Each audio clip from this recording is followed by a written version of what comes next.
This is a University of Otago podcast. So welcome everybody to Summer School Sessions, S3. It's lovely to see you all. I hope you've all got a drink. We've opened up a little space if you want to stand up during the proceedings and refill your glasses. Please do. You're most welcome to do that. For those of you who haven't been here before, I'm Elaine Webster. I'm the Director of Summer School and Continuing Education. You're right outside my office. So if you ever want to talk to me about any of those things, you know where to find me. And thank you all for just finding us tonight. We had to move and we have to consider our summer school students studying away in the library and not wanting to be disturbed by our loud microphones. So that's fine.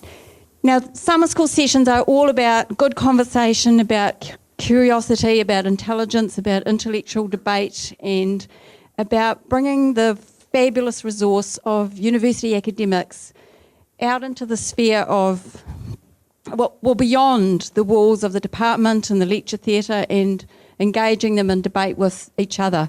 So it is lovely tonight to welcome our special guests. We'll start with Professor Robert Patman, who's probably well known to many of you, Professor of International Relations at the Department of Politics at Otago. Robert completed his PhD in International Relations at the University of Southampton, and that was in 1987, and since then has authored or co-edited or edited 9 scholarly books, plus numerous book chapters and journal articles, also co-editing the Prager series on the ethics of American foreign policy, and editor of the journal International Studies Perspectives. He's a Fulbright Senior Scholar, a Senior Fellow at the Centre of Strategic Studies in Wellington, and Honorary Professor to the New Zealand Defence Force College at Trentham. Robert teaches international relations and foreign policy and is director of the multidisciplinary Master of International Studies program. He often also appears in the media talking about New Zealand and beyond as a commentator on international issues. We have also tonight Professor Richard Jackson. You were promoted since I last looked, so that's nice. Deputy Director of National Centre for Peace and Conflict Studies, and appointed there in 2011, coming to Otago from the UK, where he was Professor of International Politics. I'm really stumbling, aren't I? I must slow down a bit. He was the Honourable Secretary of the British International Studies Association and is founding editor of the journal Critical Studies on Terrorism. He too has published extensively and describes his research as being concerned with the nature, causes and resolution of organised forms of contemporary political violence, which I take to mean war. His guest tonight is actually an unexpected treat.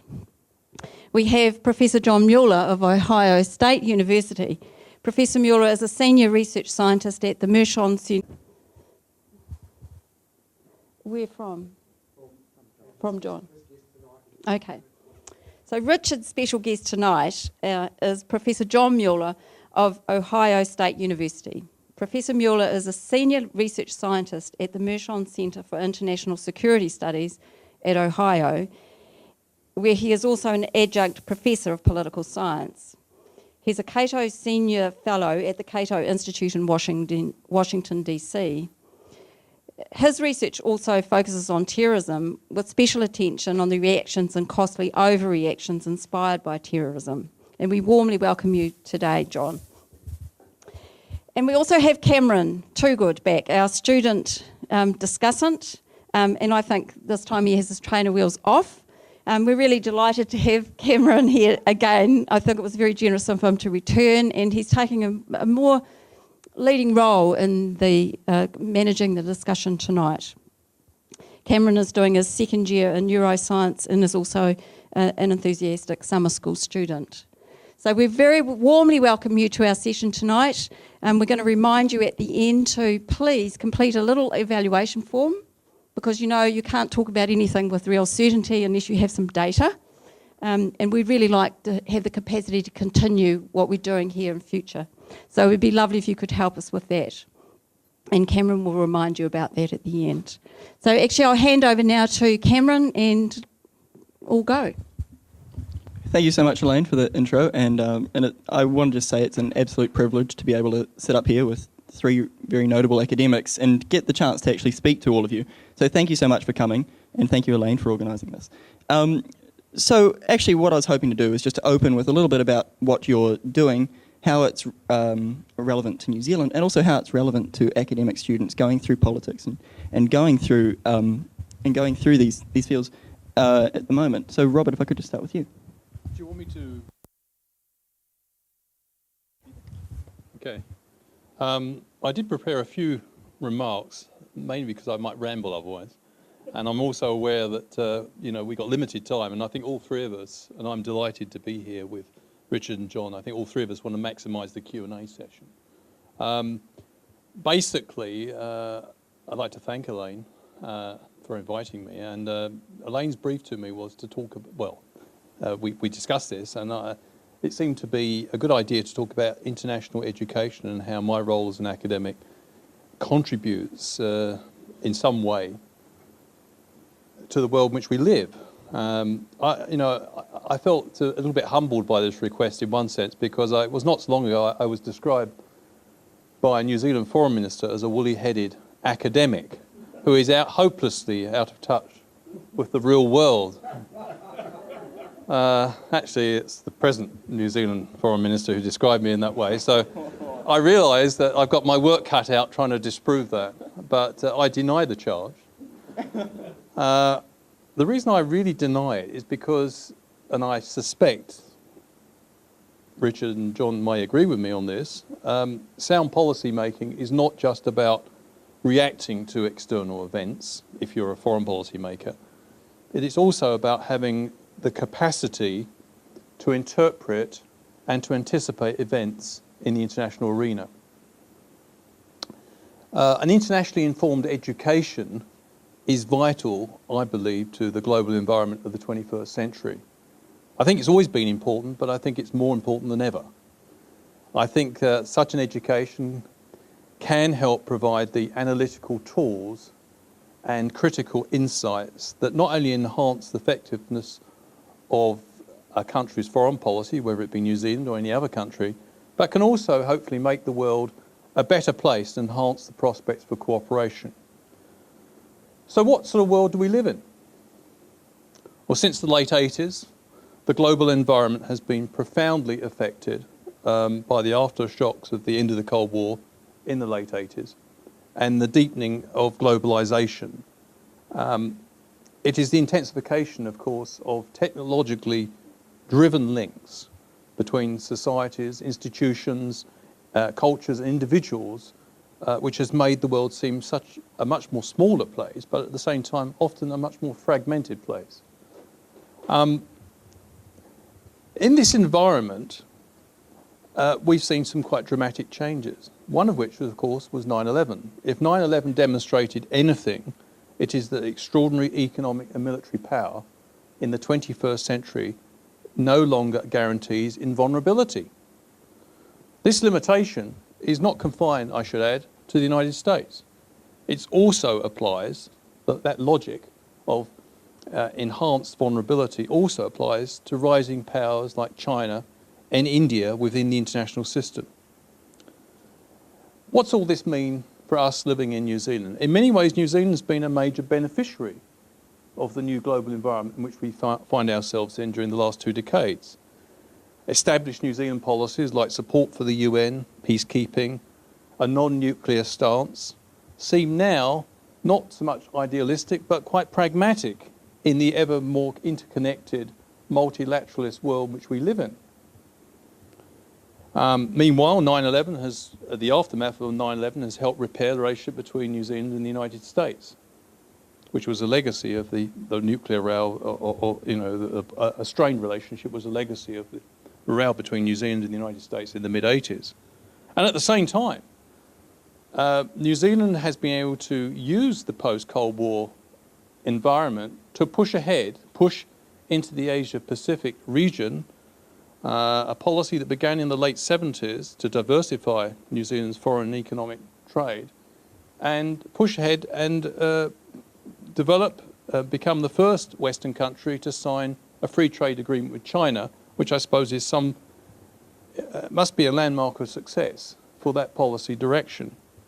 But this is and I'm going to wrap up in the next 2 minutes, but this is my point this evening. There are no grounds for complacency. A globalising international environment, which has so far advantaged New Zealand, will prove to be far more demanding for New Zealand in the future. It will prove more demanding for New Zealand than either a bipolar or a unipolar international landscape. There are some real obvious reasons for this. Firstly, New Zealand must now balance its close relationship with both the United States and China, two countries who might be rivals, or are rivals. And at the same time, New Zealand may find itself under pressure to play a more active role in problems that can only be solved multilaterally, such as global warming. The provision of an internationally orientated education, in my view, could be the difference between the failure and success in the making of New Zealand's foreign policy in a globalising world. Let's consider some of the possible benefits of a good international education, which I think all three of us would hope to claim to contribute to. Not all my students would agree with that, but I at least make the claim. First, I think it would help us recognise that we live in a world in which there is a linkage of many political, economic, environmental, military factors, which means that events, even though geographically removed from New Zealand, can in fact have a very direct impact on the well-being of this country. In other words, an international education can help us appreciate that we can't define our national interests in purely narrow terms. Second, and not unrelated, greater international awareness might encourage the building of closer links between academic specialists in the relevant specialised areas and government agencies charged with the implementation of policy. At present, there is quite rigid compartmentalisation between theorists and practitioners, which often hinders New Zealand's ability to maximise its policy and intellectual resources on crucial international issues. Compared to the United States, for example, and I'm sure John's going to talk about this, we are a long way behind in utilising links between the universities and policymakers. Third, I would hope that extended international education in this country could encourage New Zealand television to devote more time and space to international affairs. Now, because I teach international relations, you would expect me to say that. At present, in the 60-minute evening prime-time news slots on both major New Zealand channels, that's Channel 1, TVNZ 1 and TV3, about 4 minutes, perhaps 4.5 minutes, are devoted to international use. I mean, you would think we were a superpower who did not need the rest of the world. But like it or dislike it, New Zealand is critically dependent, much more so than many other countries, on an increasingly interconnected world. It's about time we recognise this reality. Education, I believe, can help us come to terms with this reality, and I think it can also give our leaders and our future leaders, some of whom are sitting in the audience, the analytical capacity to exercise some leadership and influence on those international issues that greatly concern us. Thank you very much. Thank you. Thank you so much, Robert. That was absolutely fantastic. If I could just pass on to Richard over here. Thanks very much, and thanks to Elaine also for inviting me. I'm really happy to be here and share my research with you. The brief that I was given, slightly different from, I feel, what Robert was given, was to say how my research speaks to contemporary challenges that we're facing.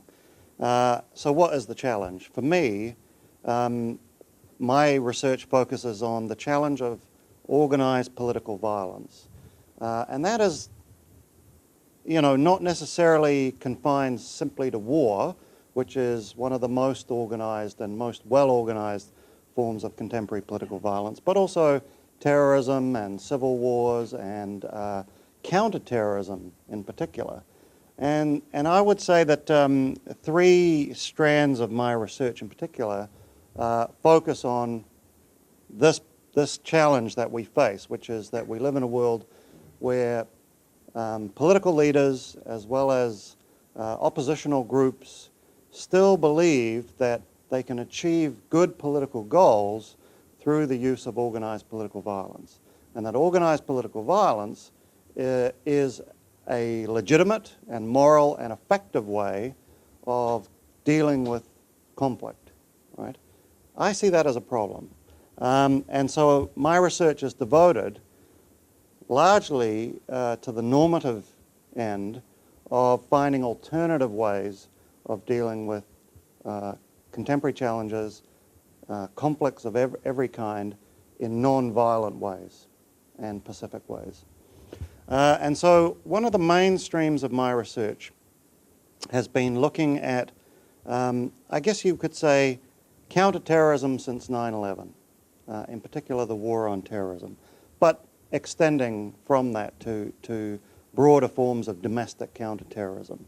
And the way I have approached this is to look at terrorism and the response to it, counterterrorism, as a kind of discourse. And by that I mean the language and social practices and understandings that we have which shape the way in which we behave. So the way people think about terrorism defines and determines in many ways the way they respond to it. And so, for example, one of my recent pieces of work focuses on what I call the epistemological crisis of terrorism. Now, don't be frightened about that word. Epistemology just means knowledge, how we know what we know. How do we know stuff, and what is the way in which we know things?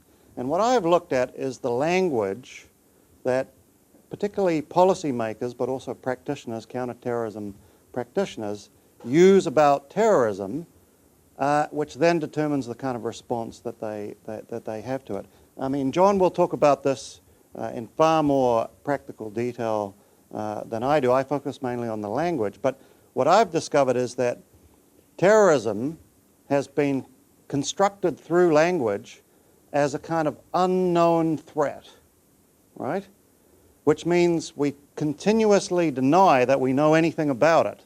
The only thing we know about it is that it's completely unpredictable and highly dangerous. And so what that creates is what I call an epistemological crisis. Because we don't really know anything about it, we just have to use our imagination, which then reinforces all kinds of prejudices, and it leads to all kinds of absurdities in counterterrorism. I mean, the other thing is that it leads to terrible outcomes. So the imagination that, for example, that Saddam Hussein had weapons of mass destruction and might give them to terrorists who might use them in Western cities led to a terrible war in which hundreds of thousands of innocent people died. So this epistemological crisis that we've created and constructed about terrorism through the way we speak about it and the way we conceptualize it then leads to these terrible outcomes. So my work focuses on trying to deconstruct and challenge and understand the way in which terrorism has been constructed and then the kind of responses that that produces. Another strand of my research which is related to that looks at the way in which war has been constructed as a social idea. And again, I do a similar kind of deconstructive analysis to look at the myths that sustain the idea that war can be a good thing in particular.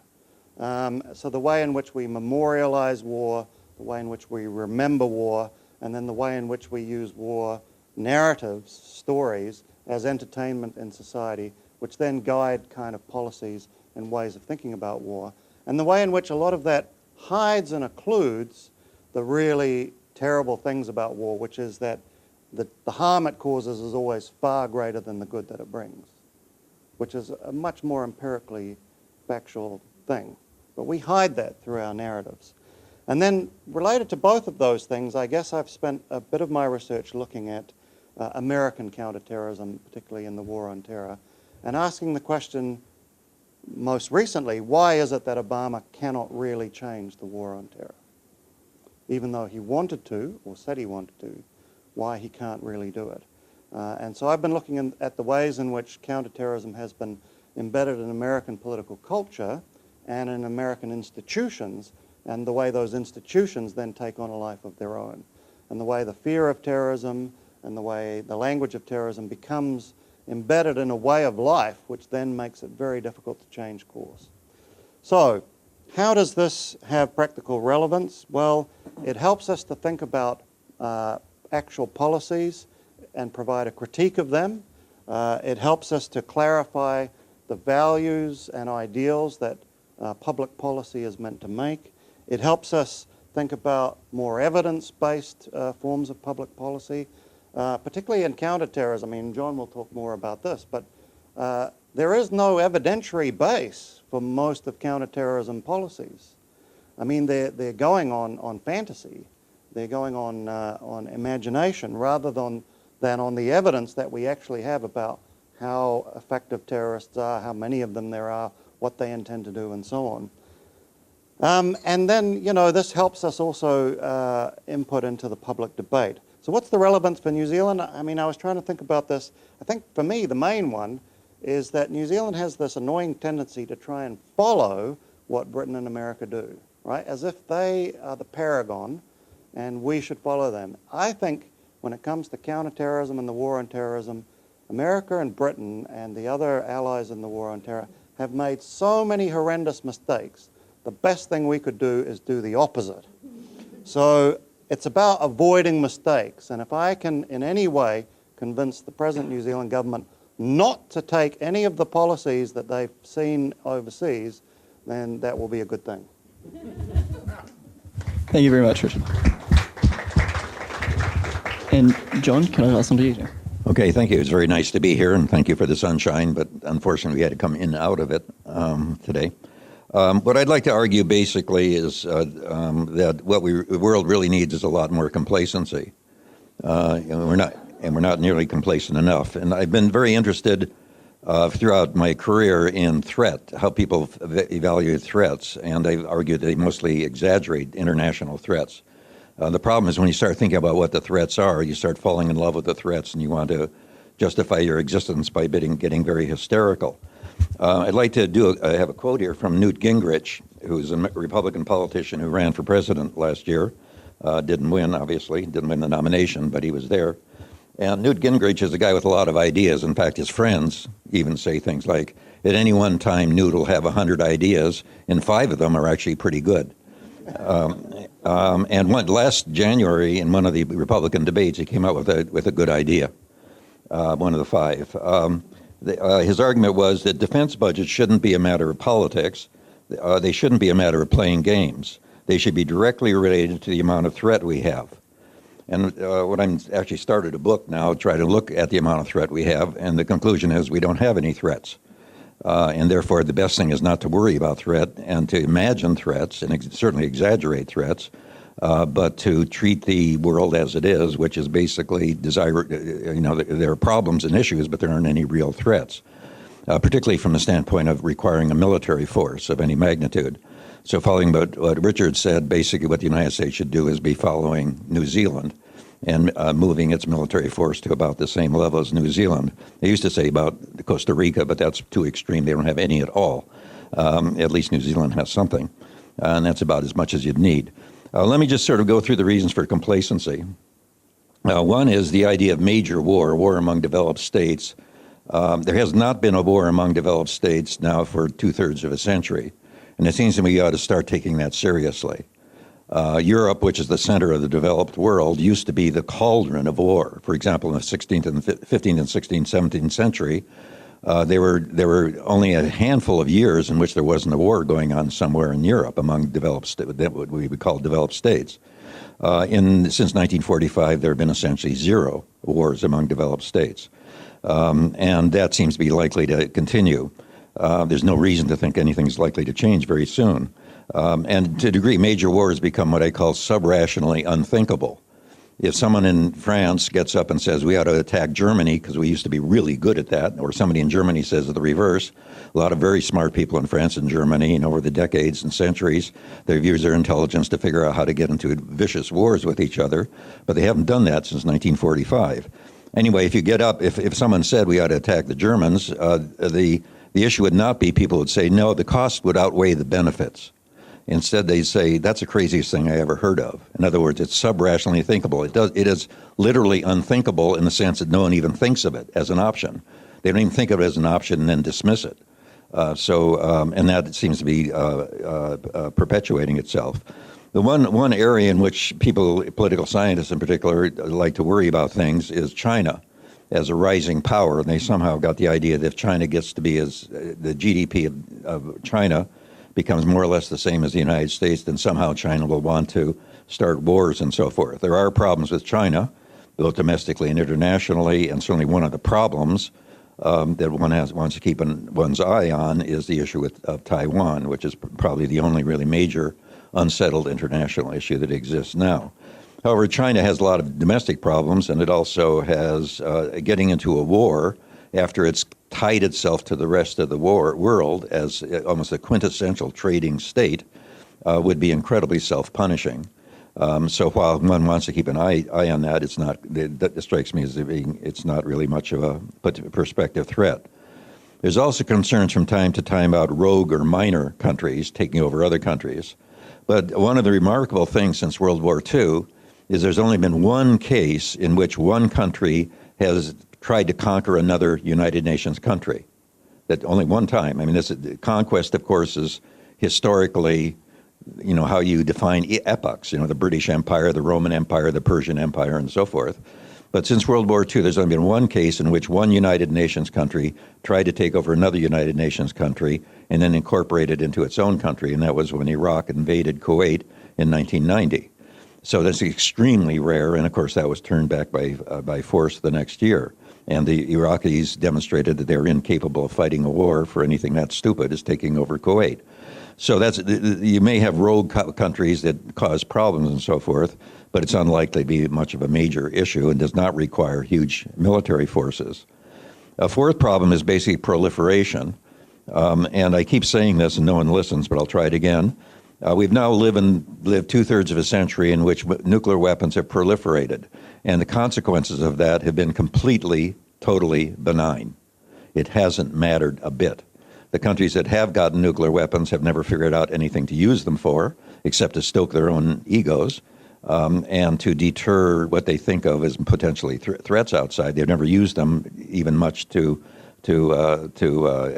threats themselves, and it's mostly been trivial. It basically hasn't mattered. And so consequently, the idea that we have to do something about proliferation is extremely questionable. Should be pointed out the war in Iraq, which, as Richard points out, has led to the deaths of at least 100,000 people, was an anti-proliferation war.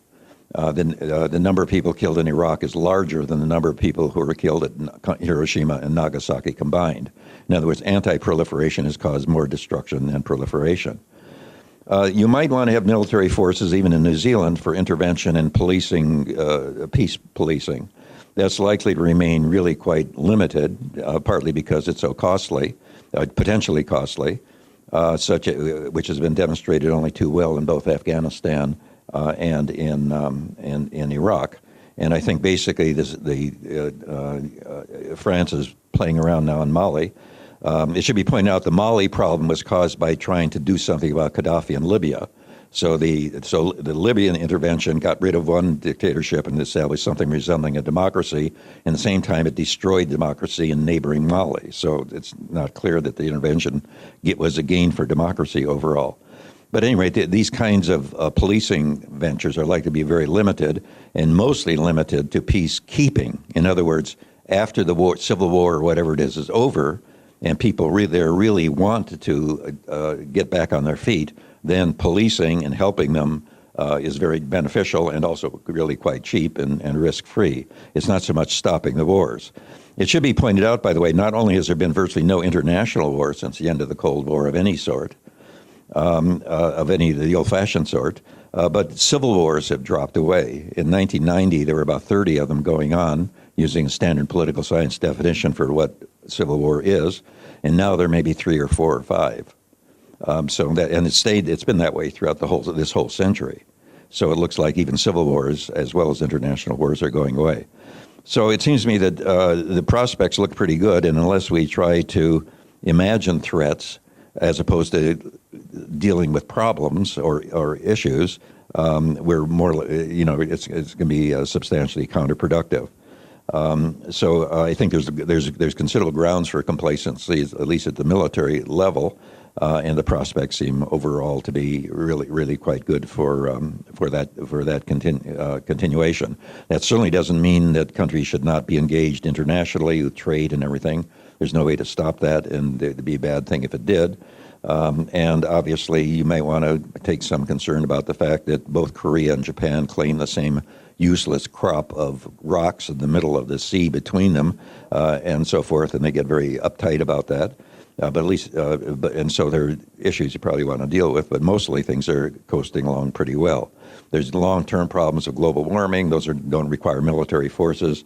Terrorism doesn't seem to require military forces in a much magnitude. It does require presumably a certain amount of paramilitary work, and particularly policing and intelligence, so it doesn't require huge military forces, certainly not nuclear forces. And so in general, the idea would be that there isn't really much. There's some value in having some military forces, but not nearly the extreme number that exists now, particularly in the United States. Okay, thank you. Thank you very much. Actually, probably the worst thing after listening to 3 fantastic speeches after that is trying to hold the ridiculously vast number of questions I have for all of you after that. One thing I just wanted to jump on there, I want to bring this back towards talking about New Zealand policy, but first I want to go into the terrorism side of things as well, especially given that that is your field of work, and also because we're so lucky to have you as a guest here. But first, what I wanted to jump on actually is something you said about nuclear proliferation around the world. I think what you said was that it was, please correct me if I'm wrong, that it's not necessarily a large threat to have a large amount of nuclear technology around the world, and I think that's quite an interesting, maybe a provocative thing to say, because New Zealand as a country is, it traditionally has a history of being very opposed to nuclear power as well as nuclear technology, not just nuclear weaponry alone. And it's interesting to me when you have countries like, for example, you have North Korea, who is still actively involved, well, maybe not actively, I apologise, but still officially involved in a war with South Korea, but is doing test launches with nuclear weaponry. To what degree is this a situation of, I suppose, mutually assured destruction, and just having a large number of these nuclear weapons around the world? And is it necessarily dangerous for New Zealand to not have nuclear weaponry, or does that make us perhaps more protected from any future possible nuclear conflict? Yeah, I wrote a book, came out 2 years ago, called Atomic Obsession, which talks about nuclear proliferation. And when you look at the proliferation of nuclear weapons, it's mostly been a waste of time, effort, and money, and scientific talent by the countries that have done so, including by the United States. There was the idea was to deter the Soviet Union from starting a war in Europe, and particularly against the United States. And so, but the documents that come out repeatedly from the Soviet archives indicate that the Soviet Union never in a jillion years wanted to get into anything remotely resembling World War II, with or without nuclear weapons. In other words, there was nothing to deter. So during that whole period of time, all the stuff you talk about, mutual assured destruction and so forth, and how many MIRVs can dance on the head of an ICBM, was basically, as one person has called it, nuclear metaphysics. There are a bunch of very smart people sitting around playing games that had no relevance to the war, to the real world, because the issue was that there was nothing to deter. In the case of North Korea, they seem to want to have nuclear weapons mainly because they're being threatened a lot. And in fact, that's the main reason why China got nuclear weapons. And one way to reduce nuclear weapons is stop threatening countries with invasion, the way Iran has been continually threatened ever since 1979. But mostly, if you're able to, it's perfectly okay if you prevent Iran from getting nuclear weapons. You will actually, I think, be doing them a favor, and they won't be wasting money on these weapons which are completely stupid. To give you one example of the cost, someone has calculated that during the Cold War, the United States spent on nuclear weapons and the weapons to deliver them, airplanes and missiles and submarines, about between $5 and $10 trillion. And that was back in the days when you'd actually buy something for $1 trillion. Someone else has calculated that $10 trillion was the value of everything in the country except for the land. In other words, you could have bought everything in the country for $10 trillion except for the land for the amount of money they spent on these stupid weapons, which they still go out and polish and, play games with. The French have gotten rid of nuclear weapons substantially. They just got bored with them. French get bored very easily. That's why they never finish their words. Last several letters are never pronounced in every French word. But they they've gotten. They used to have about 1,000 nuclear weapons. Now they're down to 300. There's never any agreement. They just decided they didn't want to have them. And I think that will gradually sort of fade away. But they've been essentially irrelevant. It's hard to see that they've made any difference in nuclear diplomacy. The proliferation has not made any difference. There was nothing. They have not deterred anything because there wasn't anything to deter. You can imagine circumstances in which it might be useful to have a few around. So it may be a bad idea to get rid of them completely. But mostly, I think they've been an exercise in irrelevance and obsession. I do say, but to be further controversial, I'm actually working on a project. I'll be giving a talk about it next week in Los Angeles, in fact, arguing that nuclear reactors are too safe. And that basically the problems with nuclear emissions and so forth have been massively exaggerated. So at that end, I'm at the other end of proliferation. Proliferating reactors is probably a good idea. Thank you very much for that. And if I could just pass on to Robert over here, because I think you might have some comments to make. Yes, thank you. I don't think I agree with John on this, in that I agree that the possession of nuclear weapons has largely symbolic value. What can you do with them? And many of the foreign policy gains that you want, you can't use nuclear weapons for. But I think there's a dimension to this which goes beyond the objective value of the possession of the weapons, which is the subjective dimension, or the psychological commitment that decision makers often have.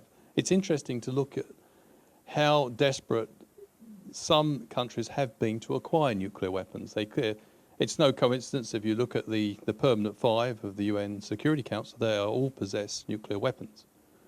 So maybe it's just a political status symbol in that sense, but I think it is valid because it affects perceptions of interactions in the international arena. And if you think about it, the 3 times the world came close to war in the post-1945 period, all had a world war. If you think about the Cuban Missile Crisis in October 1962, the Yom Kippur War of 1973, although I don't think that was quite of the same order, and the episode, the Able Archer exercise of November 1983.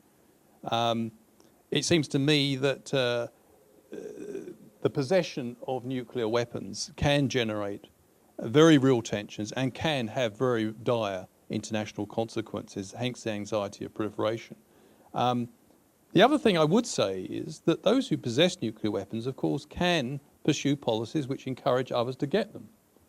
One of the things that struck me as ironical after 9/11 was Mr. Bush's policy of preemption, which first of all encouraged North Korea. When President Bush made his Axis of Evil speech in, I think it was January 2002, State of the Union, he nominated, or he identified 3 countries which represented the Axis of Evil. One was Iran, one was North Korea. Who was the other one? North Korea, Iran, and Iraq, yeah. And of course we know what happened to Iraq. So the other 2 parties saw what happened to Iraq and thought, well, I think it makes sense to have nuclear weapons, or as we may get, that's one way of deterring what happened to Iraq. So you had feverish efforts going on in Iran and North Korea to develop nuclear weapons, not least because the president of the day was embracing a policy of preemption.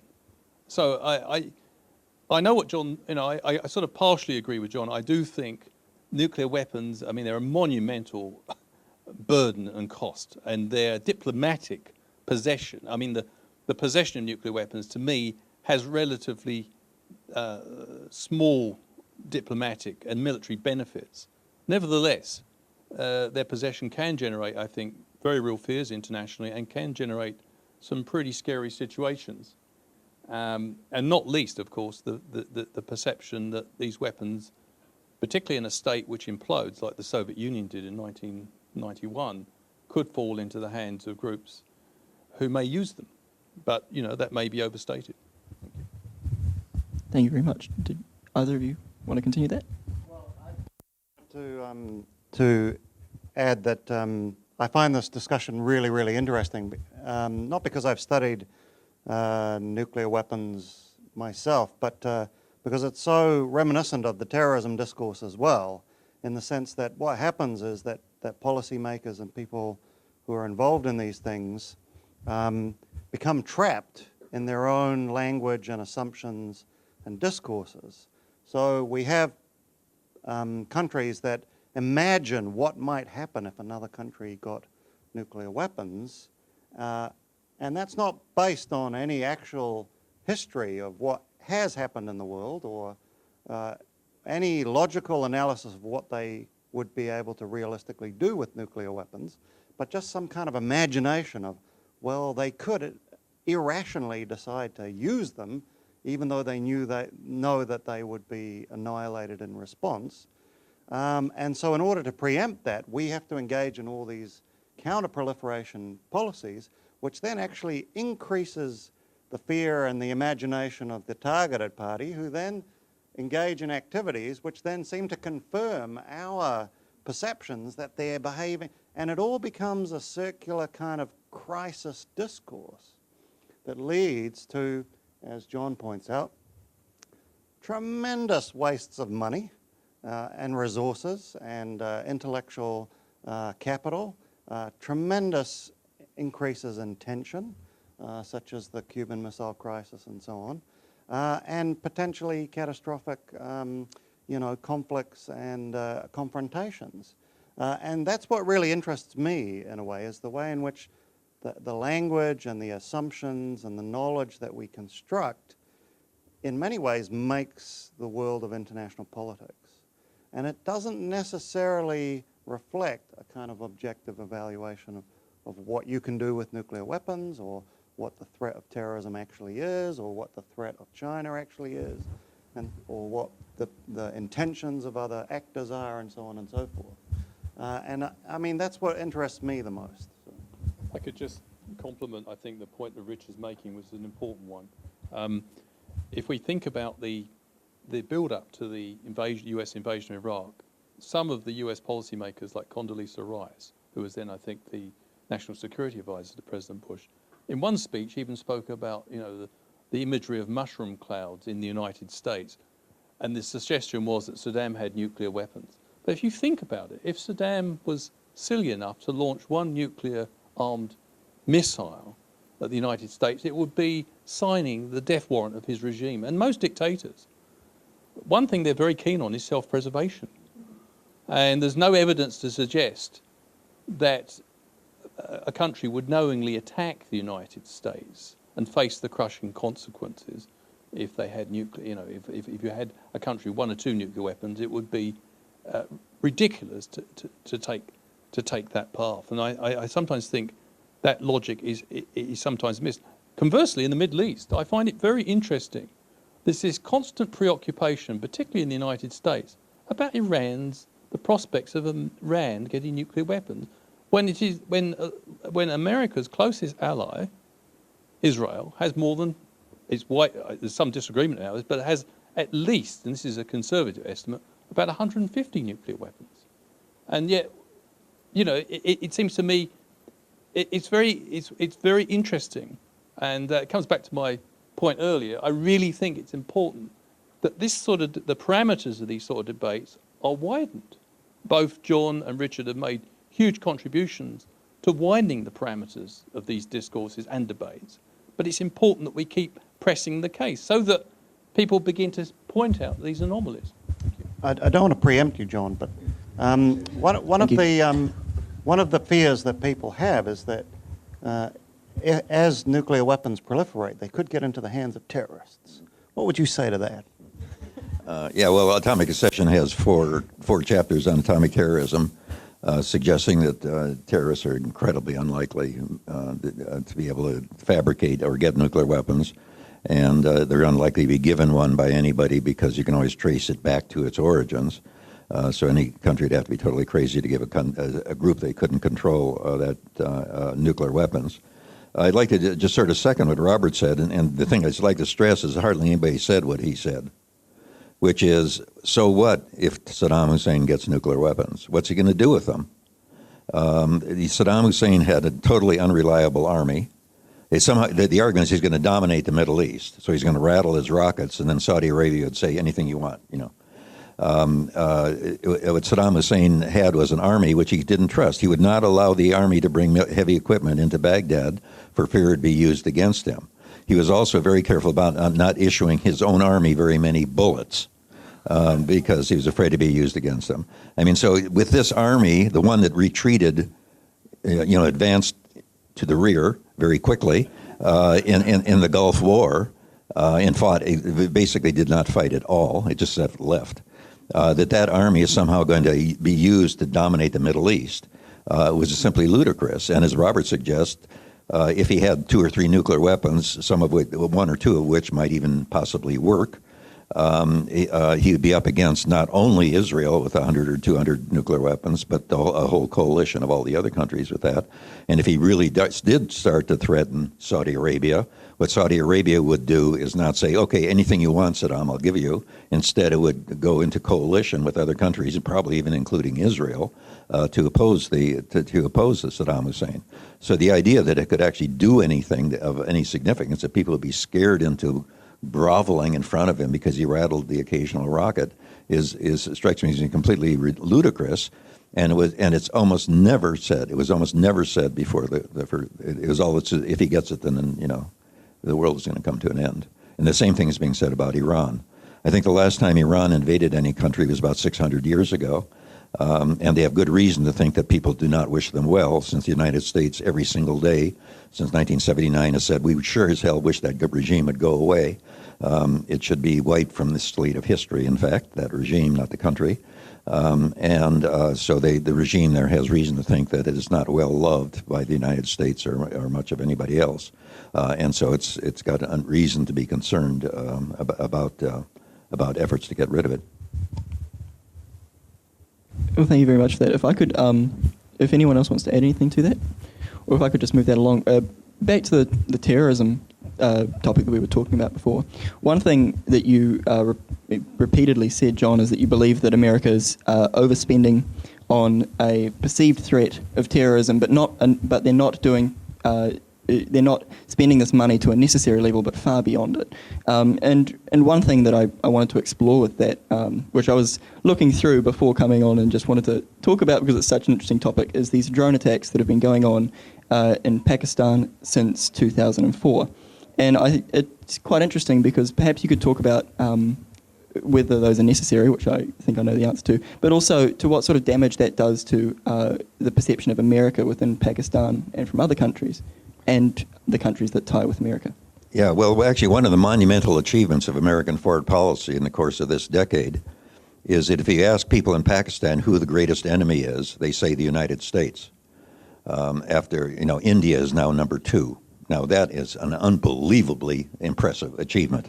They've had 50 years and several wars against India, and now they think the public thinks the United States is number 1 enemy. This has not been a very good decade for American foreign policy, and some of it has come from the drones, of course, of the collateral damage and attacking Pakistan. In general, what happened in 9/11 strikes me, the way I put it is basically was some 19 guys got horribly lucky, and everybody else got horribly unlucky. It's obviously proved to be an aberration, not a harbinger. There's been nothing like it since. There was nothing like it before. The analogy would be that I've used is with Lee Harvey Oswald killing President Kennedy in 1963. A little man did a big deed, but it was an aberration, fortunately. And I think the same thing holds for 9/11. Al-Qaeda has been a fringe group of a fringe group forever. And it's mostly not been able to do much of anything, and it got horribly lucky one day, and that's the way things should actually be looked at. Richard also has a few things, I think, to say about drones. Okay. I mean, I think, again, this is an interesting development of the entire way of thinking, the paradigm of counterterrorism. And to me, what's interesting about it is that it, again, illustrates the way in which thinking about counterterrorism has been shorn or cut off from evidence, from empirical reality. Because the Israelis have been using drone attacks to try and stamp out terrorism in Palestine for about 30 years. And there are actually dozens, literally dozens, of very rigorous empirical studies to see whether it works. And they all show that it doesn't, right? There is no evidence that killing terrorists by drone attacks reduces terrorism. And certainly no evidence that it ends terrorism or that it prevents the eruption of more terrorism. In fact, the evidence sort of moves slightly the other way in suggesting that it provokes more terrorism. So even though there's all this evidence to show that this is a completely ineffective way of dealing with terrorism, it has become the primary way of dealing with terrorism. Now, how do we explain that? Are these policymakers irrational? Are they a little bit insane? I don't think so. I think it's because of the language and the way of thinking that they've developed, where they've said, we don't know. We don't know what they might be planning. They could be organizing a nuclear suitcase and delivering it to New York. We just don't know. Better that we kill them beforehand, that we attack them with drones and prevent future attacks. Now, because they primarily rely on imagination of what they think terrorists may or may not do, and it's not related to policy, it's not related to evidence and empirical studies and decades of research, then you get these kind of irrational policies, which then lead to what I call self-fulfilling prophecies. Because what happens is that you use military force, you create so much collateral damage that you then provoke the kind of grievances that then cause fringe groups of those populations to then consider terrorism, which then confirms your view that this population is full of terrorists, so you have to keep hammering them. Of course, one of the interesting conundrums that I face is, how do we break this down? How do we challenge this mindset and start to deconstruct it so that people can think more rationally about it? If I could just add a few points there. You can, of course, interpret the use of drones.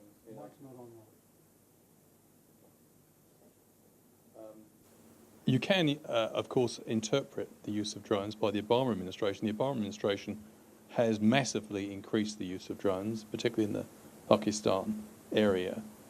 There is a certain logic there. It's a cost-effective way of being seen to be doing something to a perceived threat. It's also a way of toning down domestically the pressures to use troops and running the political risk of incurring casualties. I would slightly disagree with something that Richard said. It's not related to empirical reality. It's related to the policymakers' empirical reality, the way they see the world. And the fact of the matter is that when people are seeking re-election, they want to minimise, if it's a president, they want to minimise American casualties. And the use of a drone appears to be a cost-effective, distant, coercive form of punishment. There is also quite a lot of research into who they target. These people have been, we're all aware of some of the people they've hit using this. A lot of research goes into it, and sometimes they delay, and then sometimes, they reckon they've got enough actionable intelligence to take someone out, and they do it. But the fundamental point that Richard said is absolutely right. Even if they get their targeted leaders, They often kill innocent civilians in the process because despite the surgical claims of drones, we know that lots of innocent people are killed in these attacks, which in turn boost the political cause of the very people they want to undermine, the terrorists or the so-called terrorists. But there's another point to this which I'd like to draw your attention to. 51 countries in the world have drones. At the moment, the United States is using drones with a certain degree, I wouldn't say impunity, but they're using them in places like Somalia. And the US is now planning a new base in Africa. We can't rule out the possibility that drones will be used elsewhere other than Somalia and Yemen. Yeah, Yemen. Thank you. And what happens, however, we talk about the fear of terrorists getting nuclear weapons. It would be much easier, given that 51 countries in the world, including this country, have drone technology. It may be only a matter of time before drones are flying over New York. Now, I hope that doesn't happen, obviously for humanitarian reasons, but this is a very dangerous situation. Yeah. But anyway, I'll stop there. But I think that aspect of drone technology is quite important. Thank you very much, Robert. And I think one thing that you spoke about there, which was very much on my mind, is to what degree of this fighting of terrorism, even if it is perhaps a perceived threat but not a real threat, but a huge amount of money is being thrown at it, to what degree are people doing that simply to satisfy voters who expect to see that money being put there? And I think it would be very interesting and perhaps not very successful, perhaps, to the party that did so, if that money was withdrawn, and to see what actually would happen if the votes would be withdrawn as well, if that would be seen maybe by, I don't know, the Republican Party or by some individuals as not being a good way to defend the country. And if you could just briefly speak about that before we move on. Yeah, the public opinion in the United States has not really changed since 9/11, substantially. If you ask people, are you worried that you might become a victim of terrorism, it stands at about 40% say, yes, I'm worried about it, or my member of my family. It's the same now after bin Laden's death as it was at the end of 2001. Other questions similarly, do you expect a major attack in the next 6 months? Other questions about, do you feel safer than you did before? They basically haven't changed. If anything, people feel less safe, despite the fact there's been nothing happening. So I think a lot of it is sort of bottom up, that politicians tend to find out what scares people, and then they say, okay, I'll protect you, vote for me. And what scares people is terrorism. The chance of an American, for example, being killed by a terrorist is 1 in 3.5 million per year. A chance of dying in an automobile accident is about 1 in 8,000. The chance in the United States of dying from homicide is about 1 in 22,000. So 1 in 3.5 million. Chance of drowning in a bathtub is 1 in a million. Chance of being killed by terrorists, again, is 1 in 3.5 million. So that 40% of the people say they worry that they might be killed by a terrorist is, to say the least, a slight exaggeration of the threat. But from the politician's standpoint, that's what people think. And so politicians are always trying to find out what scares people, as I suggested, and then get to the front of the parade. So they are worried. I've actually talked to some, and they'd say, what happens if you say that outside? And I say, well, I've been saying it all along, and I haven't been lynched yet. But on the other hand, I have tenure, and I'm not running for public office. So, I've done a book with Mark Stewart, a risk analyst and engineer at the University of Newcastle in Australia. And we've been looking at the cost, the expenditures for counterterrorism, and they're just wildly out of proportion to what the threat is. If you're spending a lot of money, huge amounts of money, trying to deal with a threat of 3.5 million per year, and you're not spending it on, say, automobiles, where the threat is 1 in 8,000 per year, killing that many people, then you're probably misspending the funds in terms of public safety. And maybe terrorism is somewhat worse and more scary than being killed in an automobile accident, but it's not that much more scary. So we've been trying to establish a rational basis for this, and we've had almost no success convincing any politicians or bureaucrats about that, but we're working on it. can I come in here? I mean, one of the questions that someone asked yesterday at John's seminar was, what came first, in a sense? Did the politicians try to stoke the fear first, or did they respond to the fear that existed? I mean, I think that's an almost impossible question to answer, but what we do know is that there's a kind of a virtuous circle now between these two things, or a vicious circle, actually, virtuous for the counter-terrorists who are heavily invested in this. I mean, the private security sector makes, $50 billion a year or something from counter-terrorism in the US. That's a lot of money and a lot of profits to keep going. But what's happened is, and there's another variable that sort of comes in here, if I might use that term, and that is popular culture. Almost all novels, thriller novels, and films and television shows depict terrorism as being extremely threatening. Terrorists as these super villains with incredible technological capabilities who are capable of wreaking massive devastation across society. And we live in a media-rich society, so people are exposed to these scenarios all the time. And some of the research that I've been doing has been interviewing what I call lay people who are not studying terrorism at university or involved in the counter-terrorism industry, about what they know about terrorism. And almost all of them refer to movies, and they do refer to media images, for example. I did this research in the UK, and all of them referred to the guy with the backpack, because the media put that image across the UK after 7/7.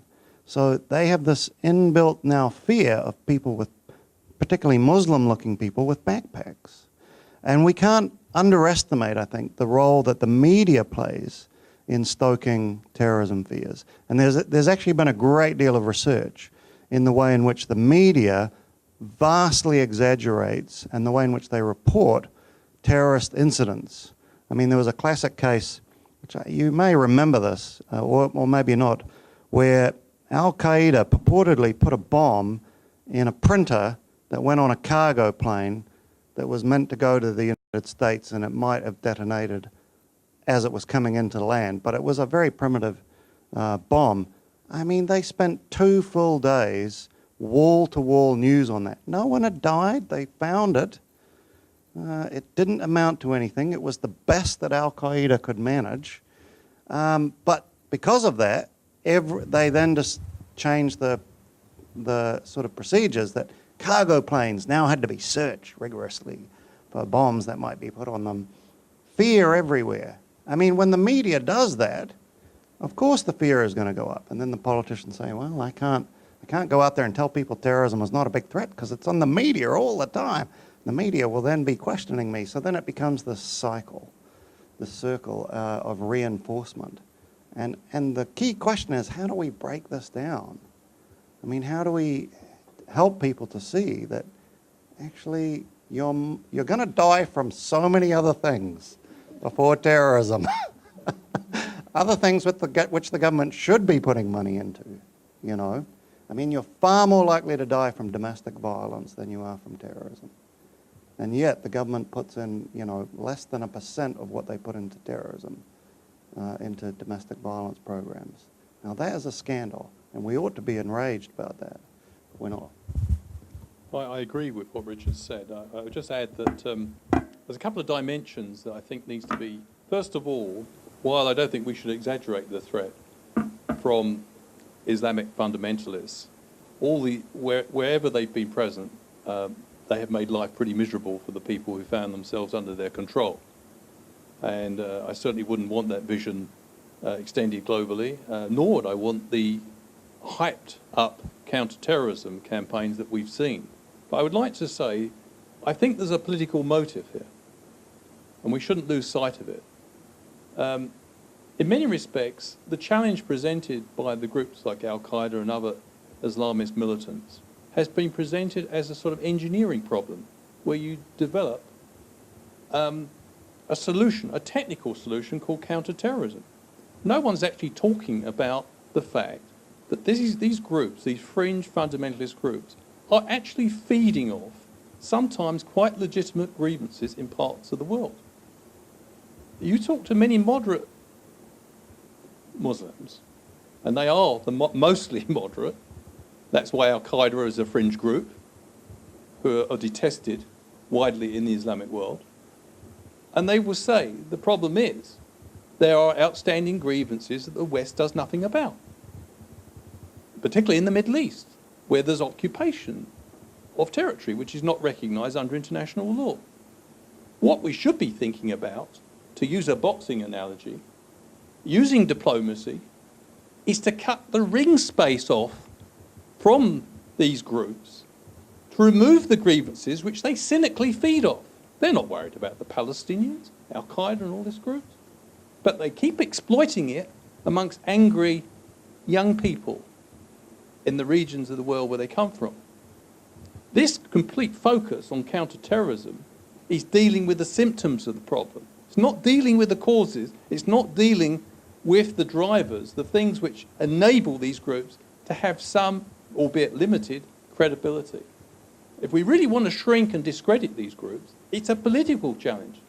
If you look at any cases where terrorism, not just in this recent since 9/11, but terrorism is a political struggle as well as much more a political struggle than a military one. That's why the term war on terrorism was so inaccurate. It was never a war. And it was nonsense to say it was a war. The trouble is, this focus on war on terrorism completely obscures the need to take political and diplomatic measures to undercut these groups and discredit them by addressing the grievances they feed off. And that's what worries me. Thank you. Thank you very much. That was fantastic. And if I could just move this on a little bit more so that I can try and gradually drag this back towards New Zealand as well. And now I'm running out of time. One thing that I actually would love to hear your opinion on is, well, while we're on the topic of perceived threats and actual threats, two of the largest world powers, China and the USA, I think there's been a lot of discussion about whether or not those two, or the tension between those two, and they're both countries which New Zealand has tried to remain close to. What I was hoping you could shed some light on is, to what degree do those two countries really have a tension between them, or is that just a perceived tension, or do they really have issues there? Yeah, I just think it's massively exaggerated. The United States is now trying to establish sort of a military presence in northern Australia to deal with to try to contain the Chinese threat. It just strikes me as being it's basically going to create the threat more than anything else. As I indicated earlier, China has tied it. A friend of mine wrote a book once called "The Rise of the Trading State." Richard Rosecrans is his name, and I think that's one of the big phenomena that's happened over the last two centuries. That countries more and more don't conquer. They trade. Why do you have to conquer a country in order to get its oil? You go over there and you buy it from them, or their wheat, or whatever. And that's worked out really quite well. And but at the old times, you have to conquer the country, then you got the goods. And I think China is basically in that really hugely tied into the international economy. It's got to deal with its own people. This has been said a million times. You let us run the country, and we will let you be free to develop and get rich. And the Chinese people have more or less bought that. If they now basically undercut this agreement by substantially reducing economic development, and there are problems with the Chinese economy that may happen anyway, but if they do that, that's going to be, cutting the deal with the Chinese people, and would seem to me putting a regime which is already pretty insecure, make it even less secure. So all those seem to be guarantees against any kind of really major belligerent action. And the Chinese frequently talk about, well, we're here 6,000 years. We have been very patient about issues, including ones about Taiwan, and we're ready to wait. And I think mostly being complacent about that problem is the best way. Don't do anything. Don't try to imagine what might happen.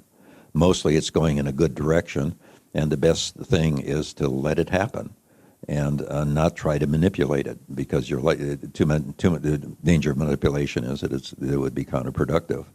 overall, I think it's in very good shape. Though there's a lot of problems with the Chinese regime from a civil liberties standpoint and so forth that we're concerned about, but we can't change them, and maybe those will mellow in time as well. If I could just add one small thing, I think what the issue is not that there's some kind of objective conflict between these two powers, but that there are perceptions amongst certain members of the elite of these two powers that thinks that there's a zero-sum game in play, that if China rises, that's going to be a loss to America, and that if America maintains its dominant position, that'll be a loss to China. But these are just perceptions. I mean, the reality is that they can both continue to grow and develop, and that there is no probably limit to them both achieving a lot of mutually beneficial goals. Okay, but that doesn't mean that there aren't sort of militant parts of the political elite in both countries that try to propagate the view that if China succeeds, this will be the end of America, or if America continues its dominance, they will strangle China, and it's that conflict that becomes then that perception that there's a conflict that becomes important, particularly when the media then reinforces it, and we all don't think about it carefully and believe it as well. Just underline that. Essentially, a rich China is really good for the United States. It's really good for Australia. It's really good for New Zealand. The one place where it might be a problem is I was just in Australia, and it turns out that the most number of tourists that come to Australia are from New Zealand, but now the Chinese are almost there. And as the newscaster said, well, China has a bit more people, so it may eventually outclass New Zealand in terms of tourism to Australia. The Chinese come there and spend money, and they come spend money here and so forth. And so a poor, miserable China is not good for a bunch of anybody, including China. But a rich, internationally engaged country with whom, nonetheless, there's disagreements over various issues, is just enormously beneficial for its neighbors and for the whole world.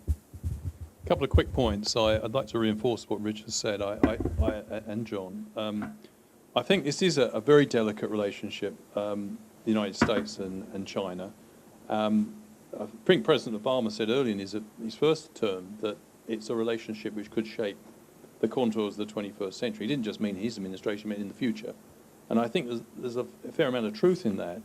But I think the other thing is that I was in the United States last year, and I'm not a China specialist. I have an enthusiastic interest in the country. It fascinates me.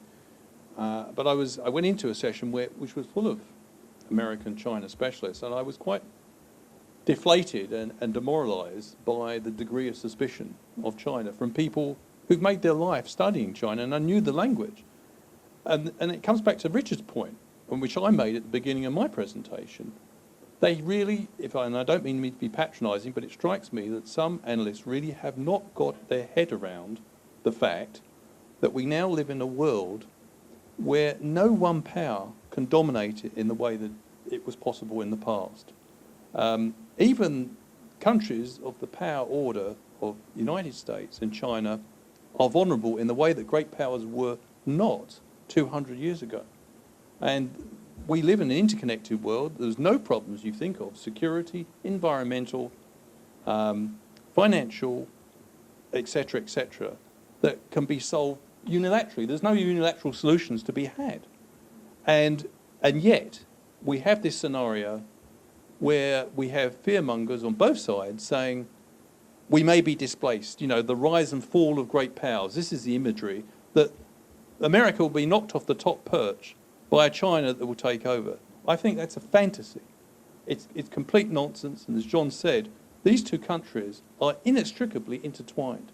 Who was it who helped keep the American economy afloat in 2008, 2009? It was China. $1.7 billion of treasury bonds, sustaining American debt during this period. China has a huge interest in keeping the American economy afloat. It doesn't want to write off $1.7 billion of investment in the US. I think this point is very important. I'd like to come to Cameron's point about New Zealand. I think New Zealand, particularly in this transition, before these two countries work this out, that there's no top dog status to be had, they're certainly going to have shared leadership probably. or some sort of shared leadership. I can't conceive of key problems in the world, whether it be climate change or anything else, that do not involve these two countries. But until they come to terms with that, it's going to be a bit of a logjam or a delicate situation. And Cameron said about New Zealand's role, well, we are in a potentially delicate situation. We have very good relations with both New Zealand and the United States. It's very much, of course, in our advantage we maintain that relationship, that we don't align ourselves too far one way or the other. But I do think, without being too self-congratulatory, I think that New Zealand has the chance to act as something of a bridge. New Zealand has, I've had a number of us have met Chinese diplomats, and New Zealand is regarded very highly by China. China, you mentioned the time frame for diplomats. One of the things that often comes up with Chinese diplomats is the fact that New Zealand bucked the trend in the 1980s and was very quick to extend diplomatic friendship to China. And China, that made a big impression. It's no coincidence that New Zealand was the country selected for the free trade agreement, because Chinese diplomats remembered that. And I think that we do have, it's very important in the next 2 decades that we do not bend in any direction prematurely, because I think we have a role as a bridge builder and a point of communication, perhaps to help eradicate misconceptions, or at least deconstruct misconceptions on both sides. Thank you. Thank you very much. I think one of the things that I find very interesting about this is you were talking about the fact that I suppose America has for a long time been looked at as sort of like an empire ready to fall, just as the Roman Empire or as any other empire in history, or at least that's the perception that I've had of it, or I've heard of it. What you were talking about is that there is not necessarily, or one of the things you were talking about was there's not necessarily one country that is at the top of the food chain, but rather that they all rely on each other in order to sustain their place.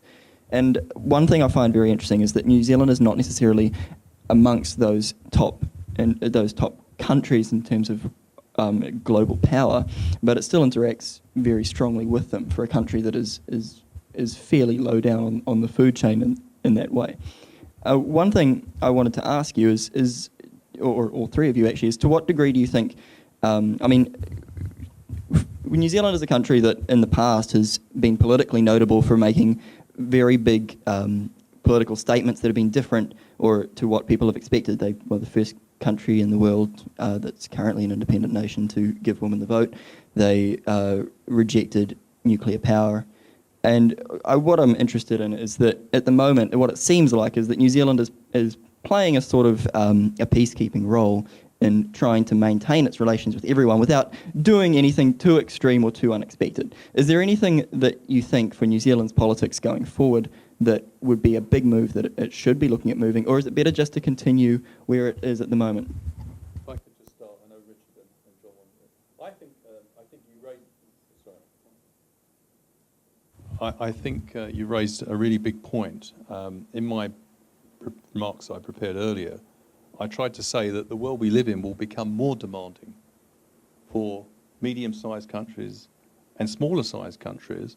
Of course, there will be a pecking order of power, but they can't enjoy, the ones who are at the top end of the power scale can't enjoy the same perks as they had in the past, because there's no unilateral solutions to the international problems we face.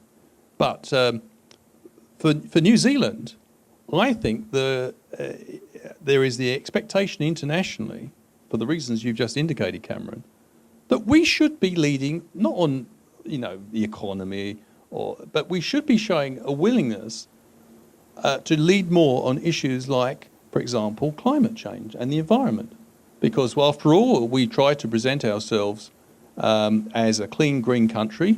Now we know that's got imperfections, but I think if you travel a lot, New Zealand is still cleaner and greener than most.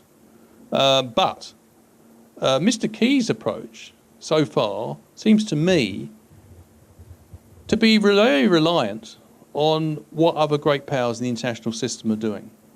We can't do this because, look, we didn't, but, it could, what the counter argument is, we live in an interconnected world, and New Zealand shouldn't underestimate its normative influence by taking a stand on an issue that is important to the people globally, particularly if it wants to get on the Security Council in 2015. It won't do that by putting its finger up to the wind and saying, which way's the wind blow? Oh, yeah, China and America now come round, we can support this on climate change. I think we have to selectively be prepared as a small but independent country to take a stand on issues that matter, because I think it will influence international opinion. Thank you very much. Do either of you have anything to add to that? Oh, actually, yeah. Is there anybody in the crowd that has anything they want to ask these three gentlemen here? Over there. I'll bring you the mic.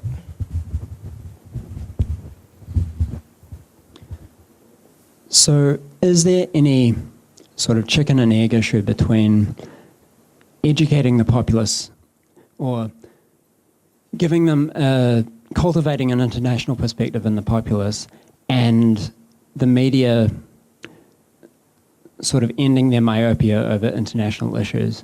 Or is there some fundamental reason why the media can't deal with international issues, like for some economic or political reason? Yeah, I think they don't deal with the issues because the readers aren't interested.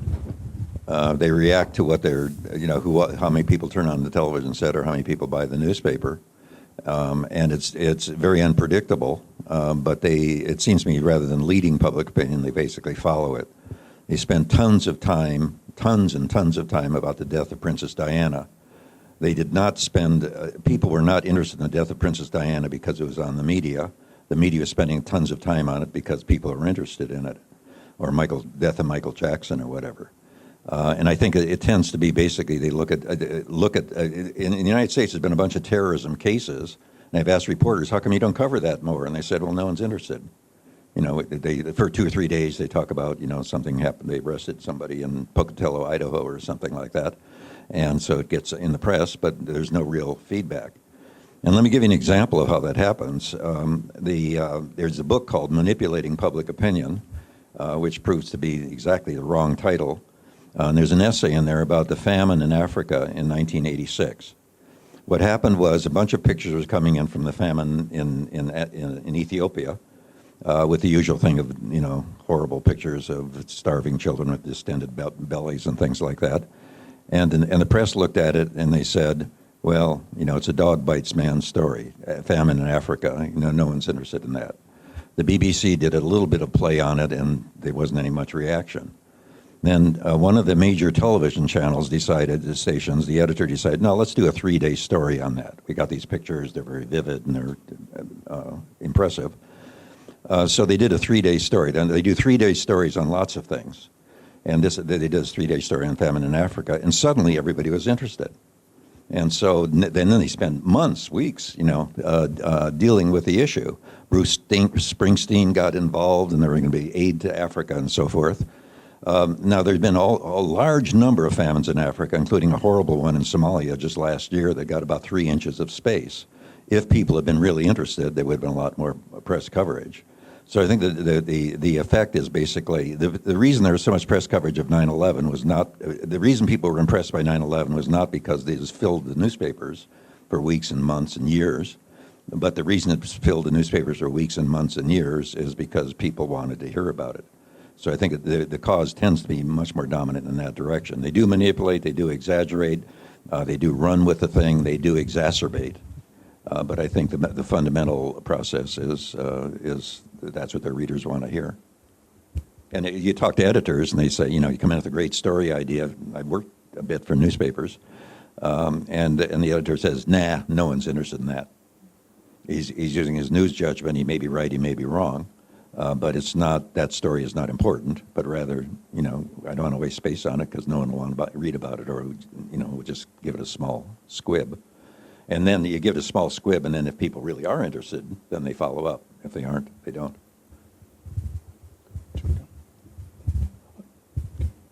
I just wanted to raise a curiosity. I've been in the UK for 9 years, and I came back last year. And it's just struck me again how kind of parochial New Zealand is when it comes to international affairs. And it is curious because such a high proportion of New Zealanders travel. We are a relatively well-travelled population. You know, young people go on their big OE, and as Robert has pointed out, you know, we are internationally involved. We try to get on the UN Security Council. We're pretty active in international politics, and yet the media just is not that interested, 4 or 5 minutes a night. And on the whole, New Zealanders don't seem to be that interested. I mean, just to be a little bit facetious, since I've come back, I haven't been that interested either, because the scenery and everything is so spectacular, but also we're so far away. You look out on that ocean, it's not like you're looking into the next country. We're just at the bottom of the world, and in a way, we're on a paradise island. We don't have to worry about the rest of the world. Now, I wonder if geography somehow affects our culture in a way that makes us a little bit indifferent to what goes on out there, and then that feeds into the media process, which then feeds into the political process. If I could add Can I just add one thing? The very thing he just said is often said within the United States. Americans aren't interested in anything that happens. They don't know anything about Canada, much less about Europe or Africa. With all due respect, I think there's a huge difference between the United States and New Zealand. I think in New Zealand, and I sort of echo Richard's point here, one of the things that intrigued me when I first came to New Zealand over 20 years ago now was the fact that I found, when I looked at the New Zealand map before I was due to take up my position at Otago, I thought, it's very geographically isolated. I'm teaching international relations. I think I'm on a pretty tough wicket here. So I was going through various strategies how I might be able to entice students into my class. But actually, and this was refreshing, because I was previously teaching the University of Surrey, which was a really nice university to teach at. But one of the things that really inspired me was just how outward-looking New Zealanders are. And I don't just mean in the universities. I've been fortunate enough to be invited to speak in really rural settings, community groups. And I find people have an enormous appetite for what's going on in the world, not least for the point Richard made. Many families in this country have some sort of international connection. It may be several, 3 or 4 generations back even, or it may be more immediate. So it's puzzling. Now, one explanation why we may be opting for 3 minutes international coverage every night and then using other people's coverage of international events may be money. It may be, our media, there's not much money in the media in this country. It's not like the United States where you've got a huge market of 320 million plus people. There's not much money to go around. And if you've got a very tight budget, maybe it just makes sense to concentrate on domestic news and sport. 20 minutes on sport. I enjoy it because I love, I'd like a bit more on soccer, but that's another story.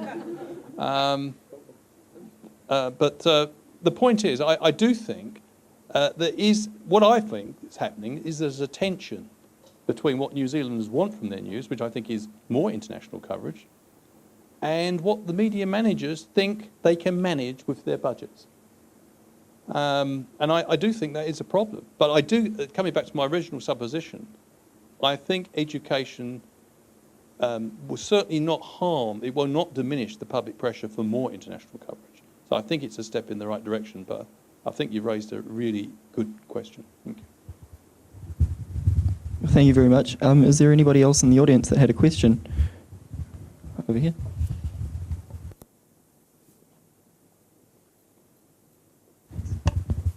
Late last year, Israel's Prime Minister had the big speech at the United Nations about how, Iran's going to be crossing the threshold, but that once crossed, we won't be able to return back to them not having nuclear power. How likely do you guys think that Israel or America will intervene in Iran through airstrikes or something like that? I think it's probably declining. Israel is like totally apoplectic about the whole thing. But partly because of Iraq and Afghanistan, I think and now Obama himself being reelected, I think the probability of that happening is very low.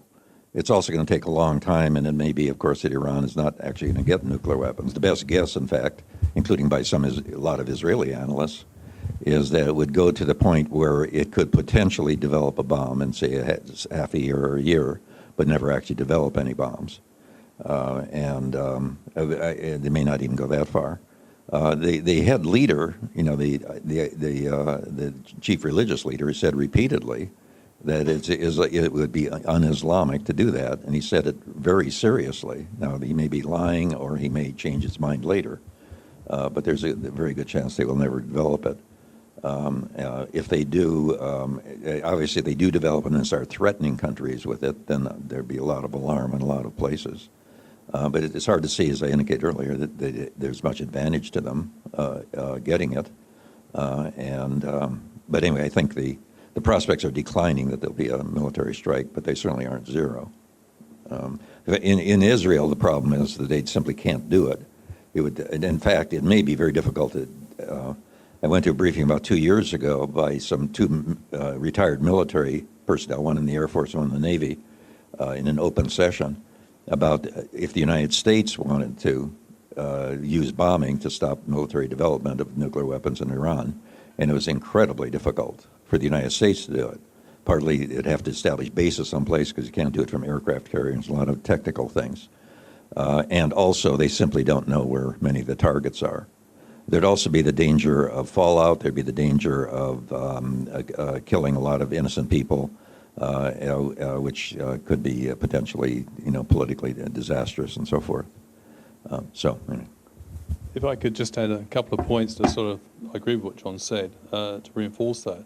I think Netanyahu's re-election in Israel has actually reduced. I mean, he's had a narrow victory. He's still there, and he will still push his agenda.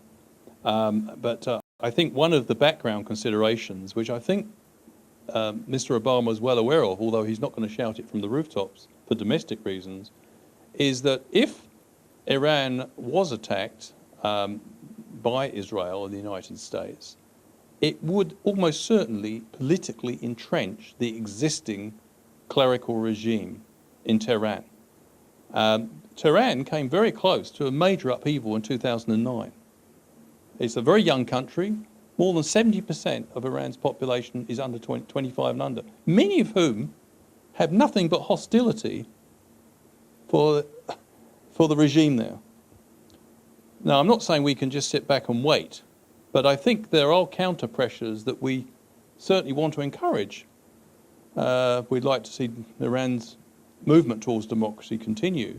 And the other thing is, I think there's been a lot of criticism within Israel of Netanyahu's stand from people who can be considered quite conservative. Not everybody shares his view on Iran. And also, it was a very interesting piece recently in the Jerusalem Post, which said, actually, the thing that's really inflated Iran's presence was the US-led invasion of Iraq, which the then Israeli government encouraged and supported. That was the thing, because you had the removal of a traditional counterweight to Iranian influence in the region, Saddam Hussein, who had fought a war with Iran between 1980 and 1988. They're the big winner of the Iraq war. Yeah. Iran was the big winner. And so you can't complain too much when you play, you boost Iran and then complain about the consequences of your own action. I think the Obama administration is wise to be cautious.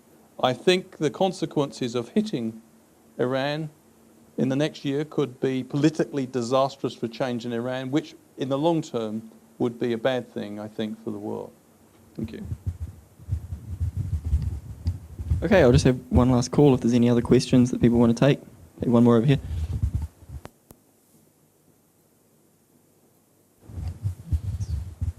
Hi. What do you think about the approach of Costa Rica of getting completely rid of their military system, and how do you see the application of this approach into other countries? Thank you. Well, I've been hyping Costa Rica a lot because it got rid of its military in 1948 and seems to have survived really nicely without one. So I constantly suggest the United States ought to be more like Costa Rica. But since I do think the United States should probably maintain some military force, then maybe the New Zealand model will fit well. I mean, basically, it's not clear how, you need some military for some things, but as I've tried to indicate, concerns about international war or international conflict, armed conflict, there's good reason to think that that's declining enormously. There just simply haven't been much.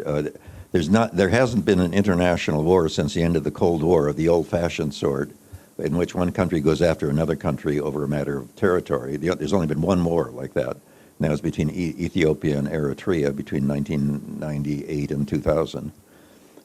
So, I mean, there just aren't international wars anymore. There are international policing things, which is like France in Mali or Iraq and Afghanistan, but they're not conquest. So there's no longer colonial and anti-colonial wars because there aren't any colonies anymore, and they're basically are border conflicts, but they're just relatively minor sorts of things. So we're living. That's why he suggested that complacency may be justifiable in terms of international relations, in terms of violent, i.e., war, international war, and even civil war has declined a lot, as I mentioned as well. So it just seems we're in a remarkable period. We've been living in a remarkable period since 1945, in which the thing that people used to worry about intensely, World War III, simply hasn't happened, and hasn't even really, I think, come very close. That seems to be likely to persist for the future. And I guess my pitch would be maybe we should take that seriously now. We know about Hitler. Another Hitler could arise and so forth. But there's a big advantage also not having military forces. For example, if the United States didn't have any military, if it had the same size military as Costa Rica in 2003, it couldn't have gotten into the Iraq War. And therefore there'd be 100,000 Iraqis who would not now be dead, and several thousand Americans more than died at 9/11 would not be dead, and there wouldn't be 20,000 men walking around in the United States with traumatic injuries that will persist for the rest of their lives. If the United States had not had a military force the size of Costa Rica's in 1965, it couldn't have gotten into the Vietnam War, and the country might have gone communist, but as I understand it, it did anyway. And there would not be 55,000 Americans who died in that war, as well as over 1 million Vietnamese. So there are risks in disarming, but there are also risks in having these armies that think they can do stuff and will go off and fight really stupid wars put together by politicians for reasons that are mostly often fantastical.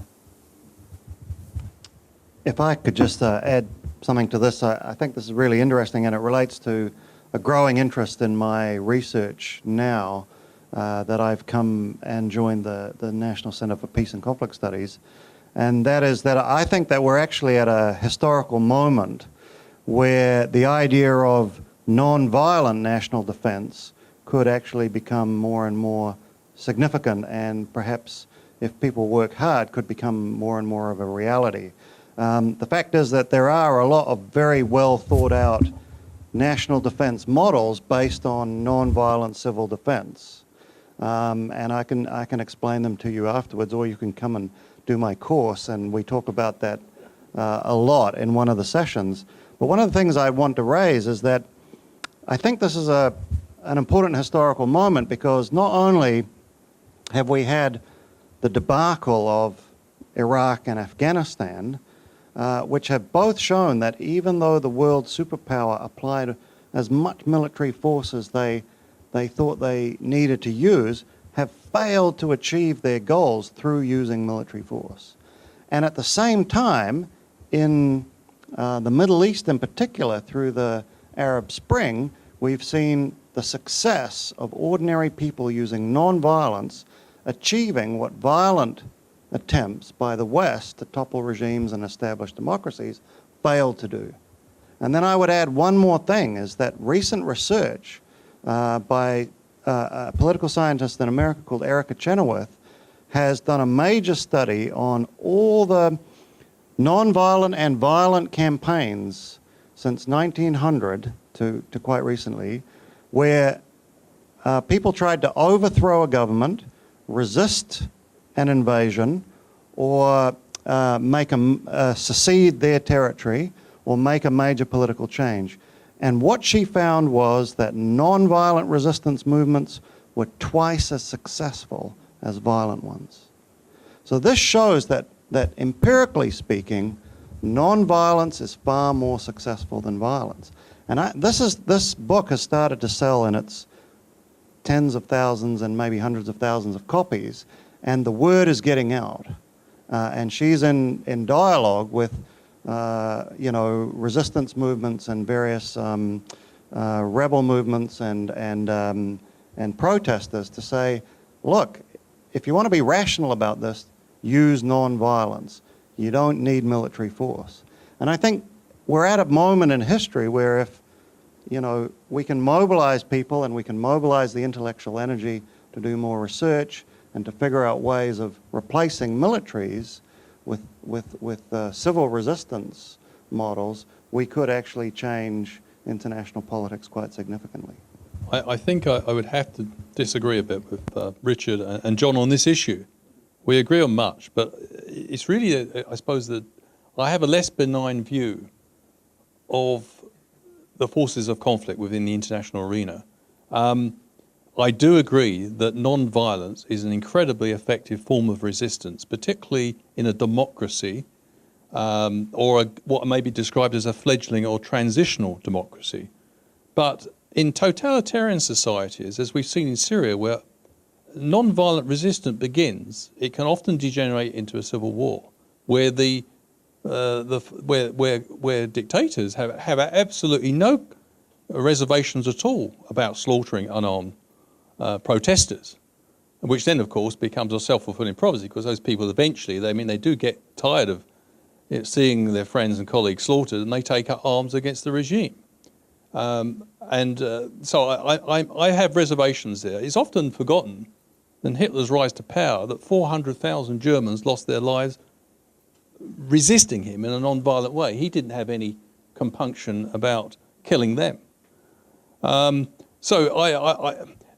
thing I do think is really encouraging is the rise, or we have a record number now of democratic political systems. Now, of course, they're not all established democracies like we have in New Zealand, but I think in the 21st century, it's looking reasonably bleak for authoritarian regime. If I was an authoritarian regime, I'd be quite worried looking to the future. Not that, we can look through it rose-tinted glasses, but it's technology. It's not the fact that the Western world has successfully promoted democracy and sold it.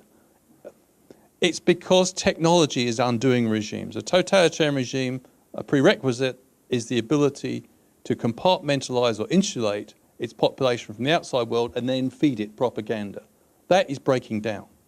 Because dictatorships have to make sure, if their regime is going to be viable, they have to provide the technological goodies, which often means, even regimes like the Assad regime in Syria, there's a willingness to make sure people have mobile telephones, which of course then begins to have counterproductive consequences.